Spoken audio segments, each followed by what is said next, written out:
Hello बच्चों, स्वागत है आपका डीजीएस क्लासेस में। तो भाई, हम लोग अब तक percentage composition, mole concept, law of chemical combinations, इन सब के विषय में जानकारी ले चुके हैं और आज हम बात करने वाले हैं स्टोइचियोमेट्री की। आपको याद होगा, जब हम लॉ ऑफ कंजर्वेशन ऑफ मास पढ़ रहे थे तब हमने स्टोइचियोमेट्री के कॉन्सेप्ट को देखा था और समझा था। तो आइए अब जरा बात करते हैं स्टोइचियोमेट्रिक और स्टोइचियोमेट्रिक कैलकुलेशंस की एनसीईआरटी के लिहाज से ही। तो भाई, मेजरमेंट जैसे स्टोइचियो, जैसे नाम भी कह रहा है stoichion meaning element and metron, it's not metro, it's metron meaning measure. Okay, तो मेजर यानी आप एलिमेंट का मेजरमेंट देख रहे हैं, स्टोइचियोमेट्री। क्लियर है गाइस? यहां हमने ये देखा था कि रिएक्शंस के अंदर जब आप मोल के कॉन्सेप्ट को लगाते हैं तो किस तरह आप रिएक्शन के अंदर कितना रिएक्टेंट के लिए कितना प्रोडक्ट चाहिए इसको देख पाते हैं। लिमिटिंग रिएजेंट मैंने समझाया था और अब एक क्वेश्चन के हिसाब से समझाता हूं।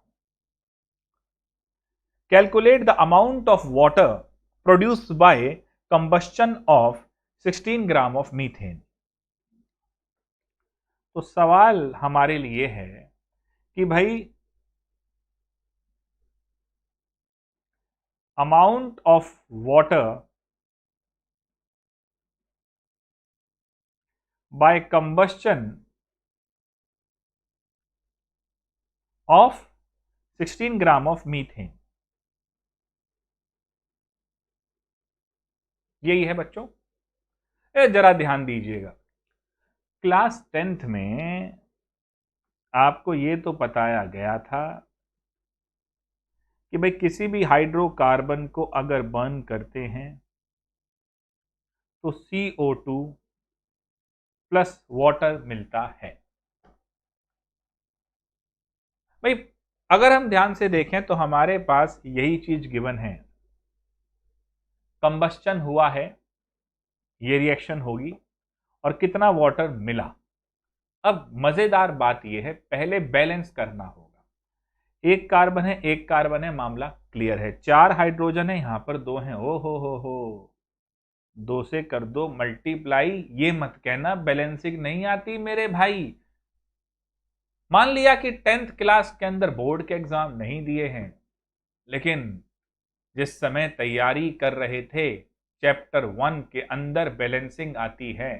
और मैंने भी बैलेंसिंग क्यों करते हैं, law of conservation of mass Lavoisier साहब ने जो दिया उसका क्या यूटिलिटी है, मैंने लॉज ऑफ केमिकल कॉम्बिनेशन वाले अपने चैप्टर में बताया है, उसको ध्यान से फिर से देख लो। तो बेटा, अब ये यहां देखा तो 2 ऑक्सीजन ये और 2 ये, अब ऑक्सीजन 4 हो गए। एक को संभालने चले, दूसरा मामला थोड़ा हिला, तो यहां भी 2 से कर दो मल्टीप्लाई। रिएक्शन हो गई बैलेंस मेरे भाई। CH4 के अंदर O2 डाला है, डाला क्या है, कंबस्चन हुआ है और जलाने के लिए ऑक्सीजन चाहिए। कितनी मजेदार बात है ना दोस्तों। हाइड्रोजन हाईली कंबस्टिबल, भाई साहब विस्फोट कर सकता है, इतना एक्सप्लोसिव है। ऑक्सीजन जलने में सहायक है, हेल्प करता है जलने में। हाइड्रोजन जल जाता है, ऑक्सीजन जलने में सहायक है, और जब दोनों मिलते हैं तो मेरे भाई बनता है H2O जो आग बुझाता है। इस चैप्टर की शुरुआत में हमने बात करी थी एटम किस तरीके से मिलके कंपाउंड अपना एक मॉलिक्यूल बनाते हैं, यानी कंपाउंड बना देते हैं। यानी element, combination of element in a fixed ratio is known as compound and combination of atom in a fixed ratio is known as molecule. और कंपाउंड किस तरह उन मॉलिक्यूलर फॉर्म से जुड़ते हैं। तो बच्चे, ये हमने पूरी डिटेल में बात की थी और देखो किस तरीके से प्रॉपर्टीज में बदलाव आ रहा है। मैंने बताया भी था कि किस तरह, अगर आप सोचो कार्बन मोनोऑक्साइड CO, अगर कार्बन मोनोऑक्साइड हमारे आसपास के एटमॉस्फेयर में ज्यादा है तो दिक्कत हो जाएगी गुरु। सर्दियों में कई बार ऐसी खबर आती है कि भाई रात को अंगीठी जलाकर सोए और सोते ही रह गए।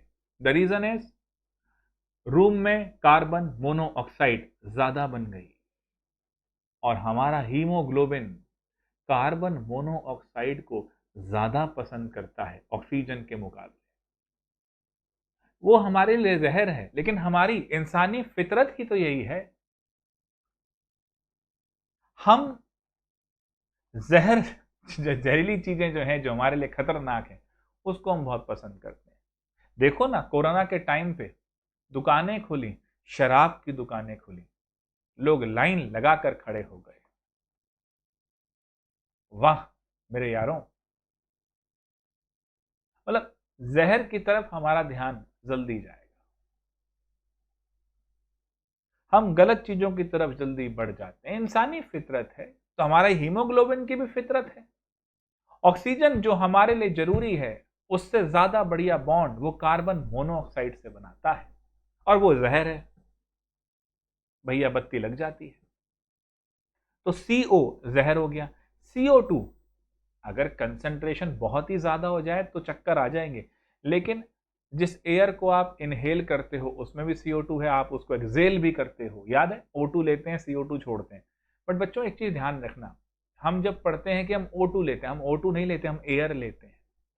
हमने यहाँ पर फिल्टर नहीं लगा रखा कि O ले लेंगे, ऑक्सीजन को कर लेंगे, ऐसा नहीं, हम एयर लेते हैं। और उस एयर के अंदर जनरली देखें तो हमारा CO2 भी होता है। ये हमें समझना है। चलिए आगे बढ़ते हैं, रिकॉर्डिंग सही चलती हुई, बिल्कुल मस्त बिंदास चलती हुई। अब देखिए, भाई ने हमसे सवाल किया, अमाउंट ऑफ वाटर जो बन रहा है combustion of 16 gram of methane. अब रिएक्शन से बात करो स्टोइशियोमेट्री के अंदर। देखो आज की क्लास और आने वाली अब 2-3 क्लास, ये problem solving, concentration expression, chemical arithmetic, इसके लिए बहुत ज़्यादा यूजफुल होगी। तो आई बिलीव इसको ध्यान से आपको करना है, आप करेंगे। इसके साथ अभी नीट के बच्चों के लिए लेक्चर आएगा, स्टोइशियोमेट्री अभी चलेगा, 3 लेक्चर्स उसके प्लान है, 3 से 4। वहां भी प्रॉब्लम सॉल्विंग होगी। दोस्तों मेरी आपसे एक दरख्वास्त है, एक रिक्वेस्ट है, एक विनती है कि उन सवालों को भी जब ये चैप्टर पूरा कर लो तो जरूर ट्राई करना। यहां पर देखो रिएक्शन आपसे क्या कहता है। रिएक्शन कहता है 1 मोल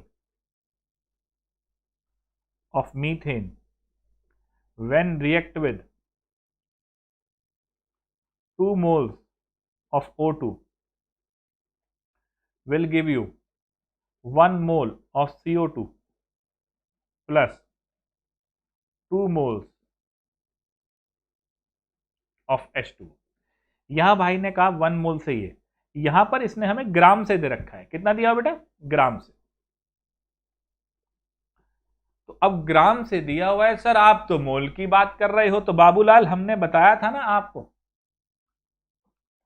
कि 1 मोल किसी भी सब्सटेंस का, ये एक बहुत ही क्रूशियल लाइन है, मैक्सिमम सवाल इस लाइन पे सॉल्व हो जाते हैं। 1 mole of CH4 is equal to कितने ग्राम? कार्बन के 12, 4 H हो गए, आनंद आ गया जी, 16 ग्राम 1 मोल।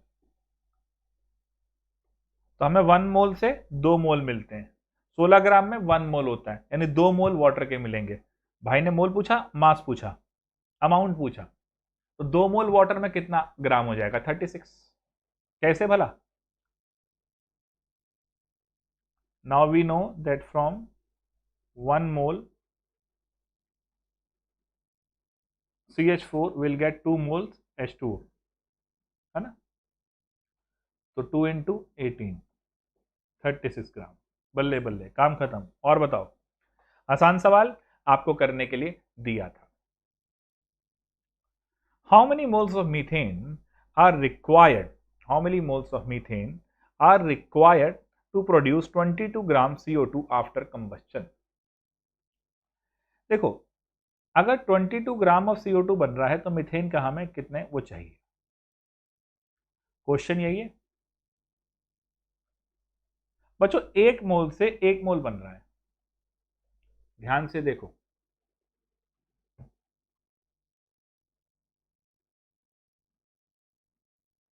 कुछ प्रॉब्लम हुई इसमें पेज में, 1 मिनट, ये गलत आ गया है, इसको जरा हटा देते हैं। यस, ओहो गलत गलत भैया। क्या हो गया भैया, हटाने को बोला था। Are you sure to delete it? Yes भैया, डिलीट इट।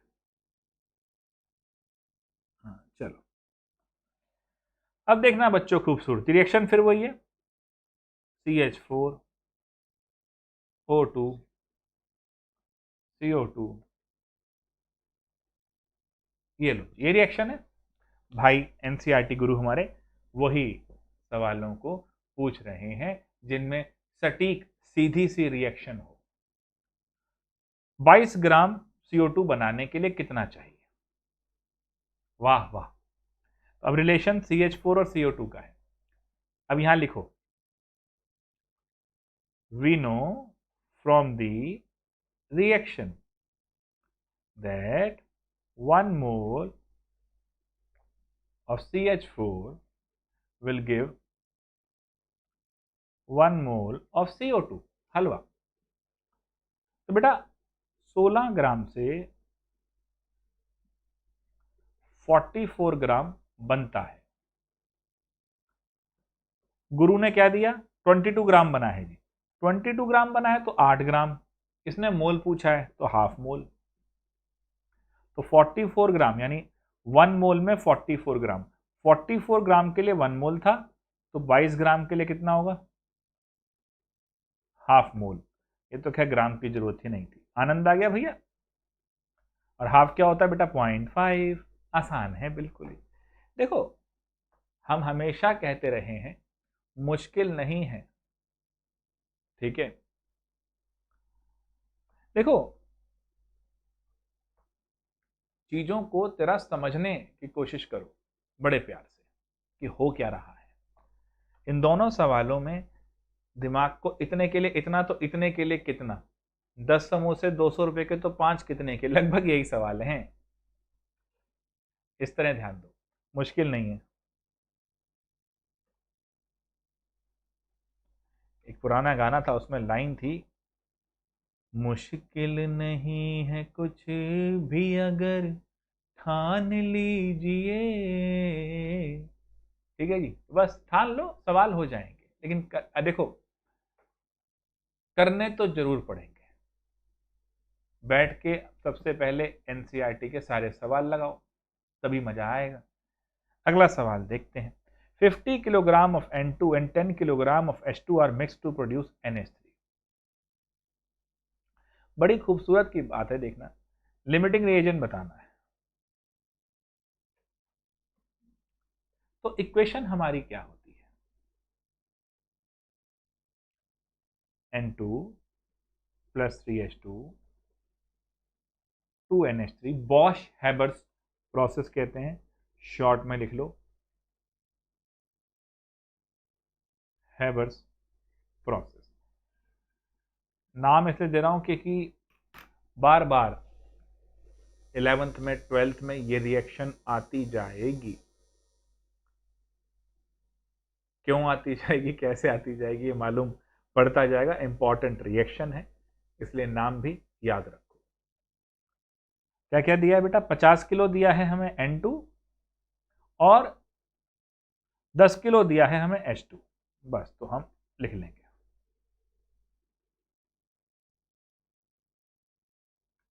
ये कितना बना, या लिमिटिंग रिएजेंट बताना है। ये गिवन अमाउंट है। कैसा है ये? Given.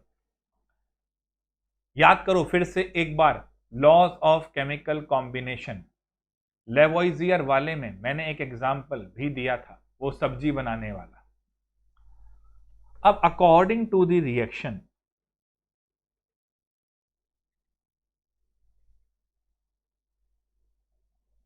according to the reaction, we know that 1 mole of N2 will react with 3 moles of H2।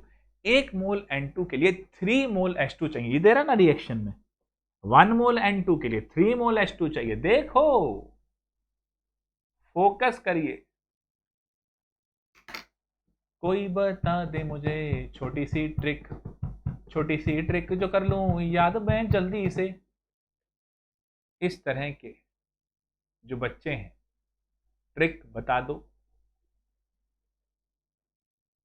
फटाफट से आंसर आना सीख जाऊं, क्वेश्चन गया तेल लेने, उनको मैं तैयार नहीं कर रहा हूं। There is a difference between a scientist and a lab technician. अब हमारा वक्त है, अब हमें उस थिंकिंग एबिलिटी की तरफ आना पड़ेगा। बार बार कह रहा हूं, सिर्फ ट्रिक सिखा दो, टेक्निक सिखा दो, कब तक सिर्फ हम टेक्नीशियन बन के ही खुश रहेंगे। देखो दोस्तों, मैं ये नहीं कह रहा कि टेक्नीशियन बनना बुरी बात है, बहुत जरूरी बात है।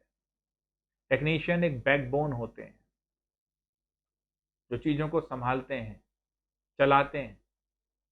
विदाउट लैब टेक्नीशियन आप लैब में काम नहीं कर सकते।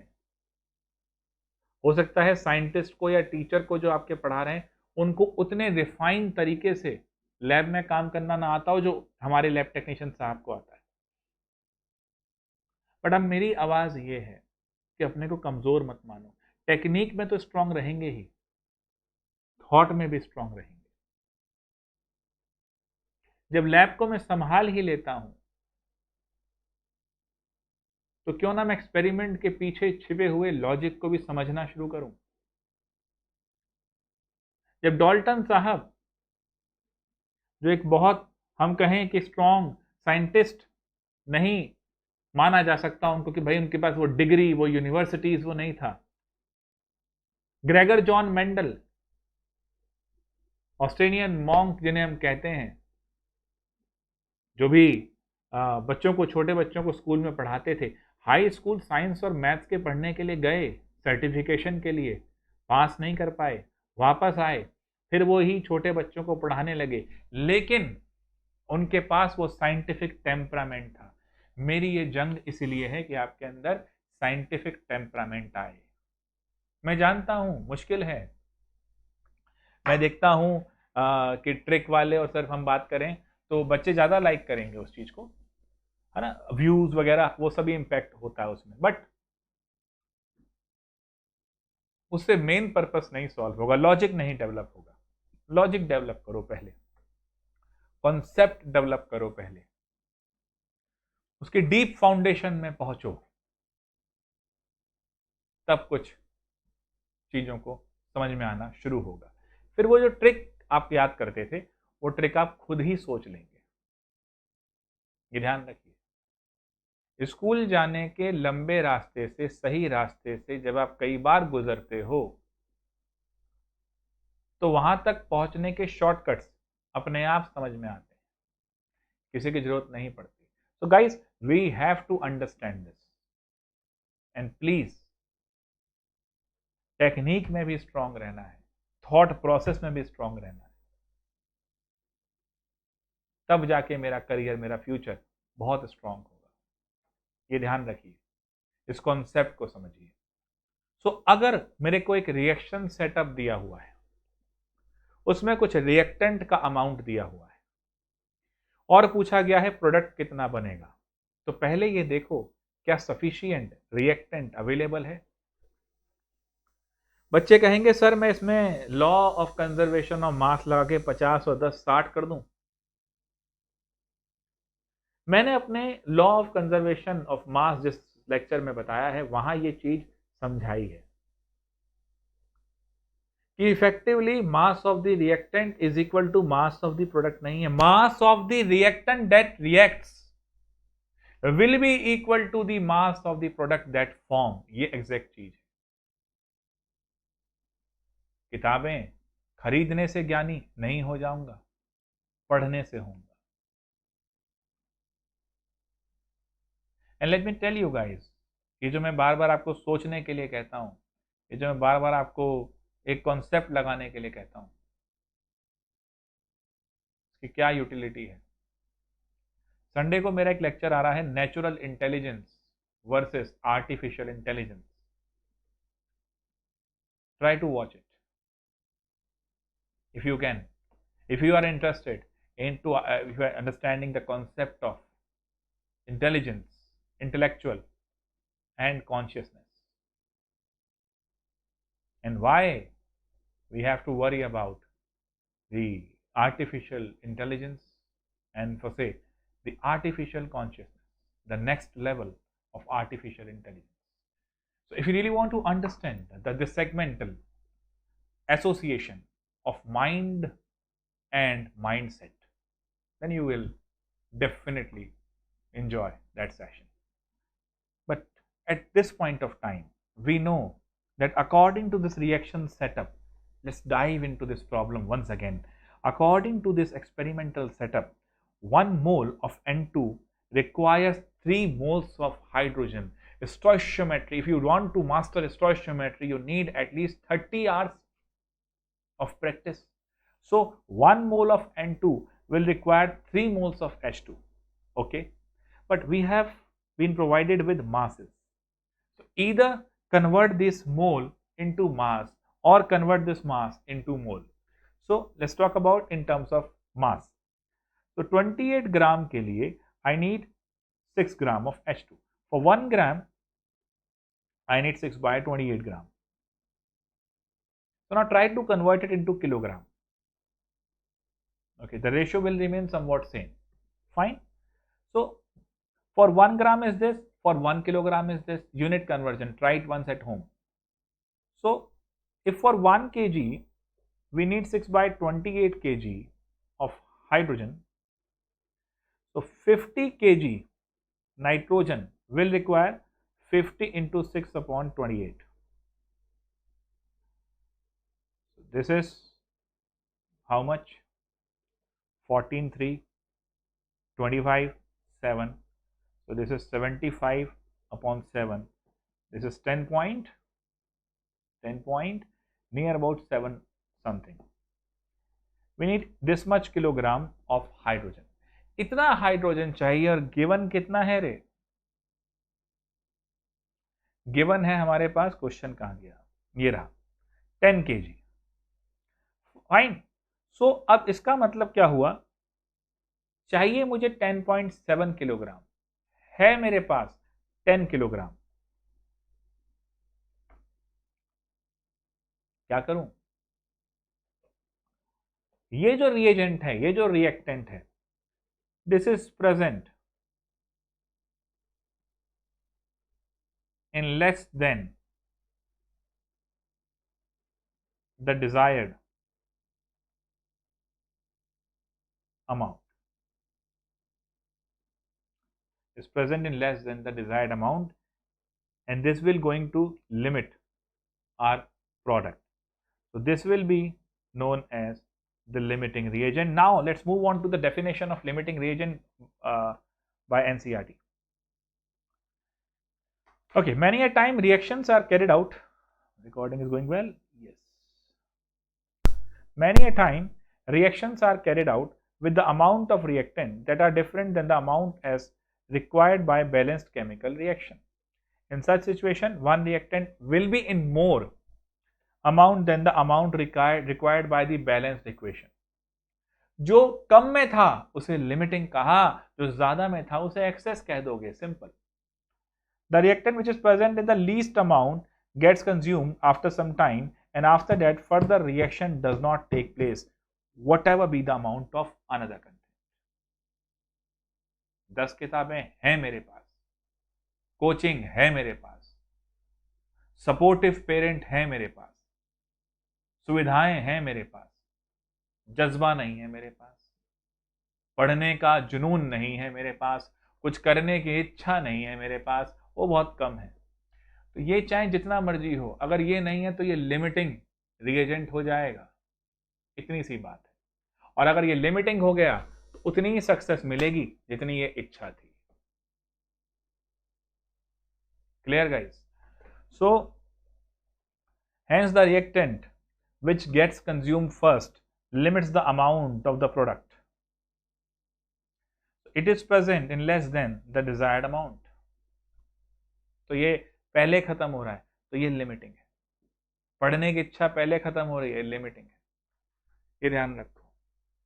होता है ना, नए साल पे मस्त रेजोल्यूशन बनाते हैं, जिम जाएंगे, हमने नहीं बनाया था, हमें पता है।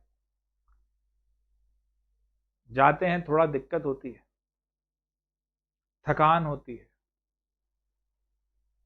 थोड़ा मोटिवेटेड होते हैं, जाते हैं 3-4 दिन, फिर सडनली कुछ हो जाता है।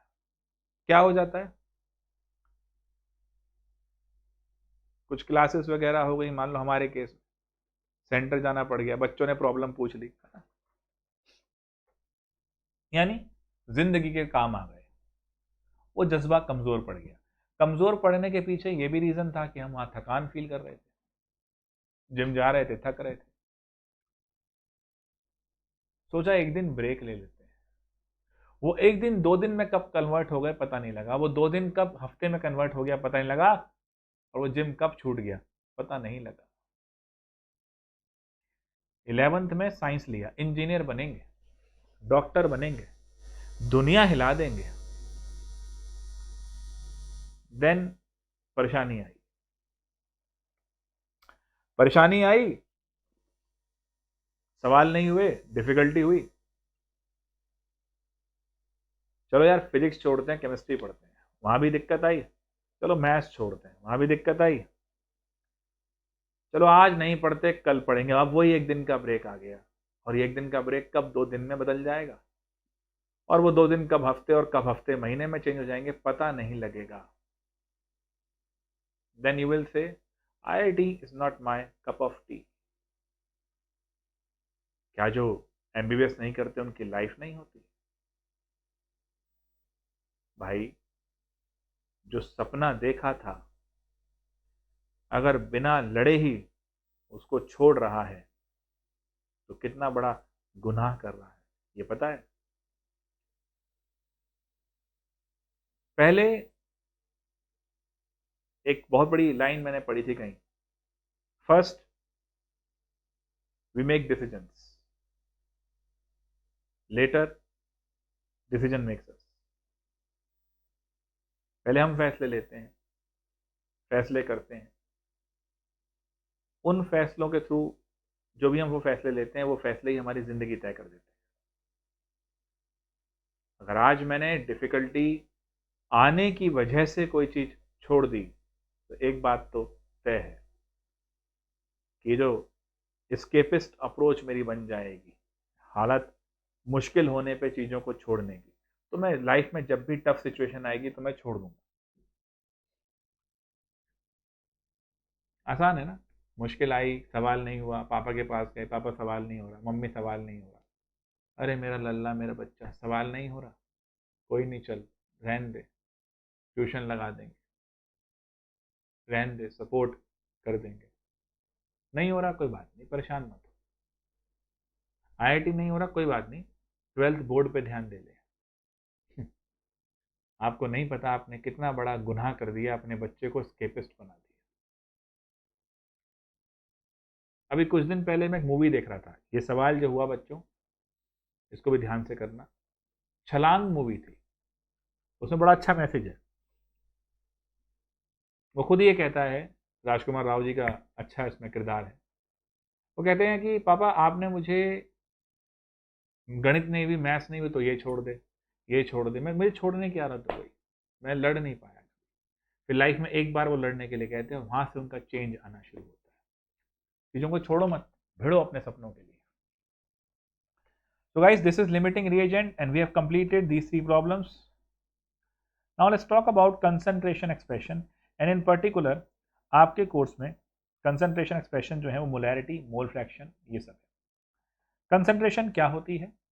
concentration होती है amount of solute per liter of solution या per kilogram of solvent।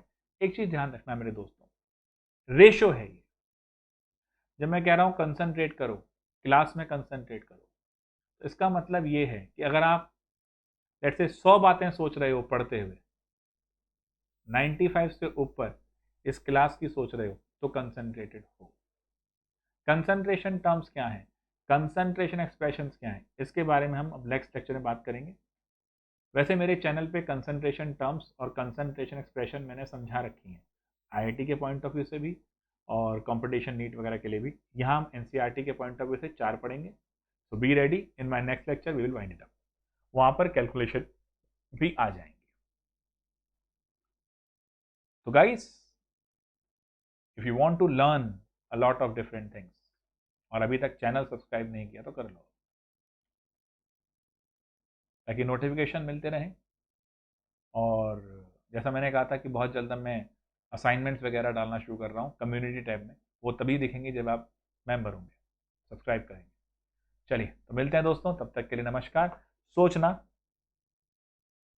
कैसे स्केपिस्ट होना है या लड़ना।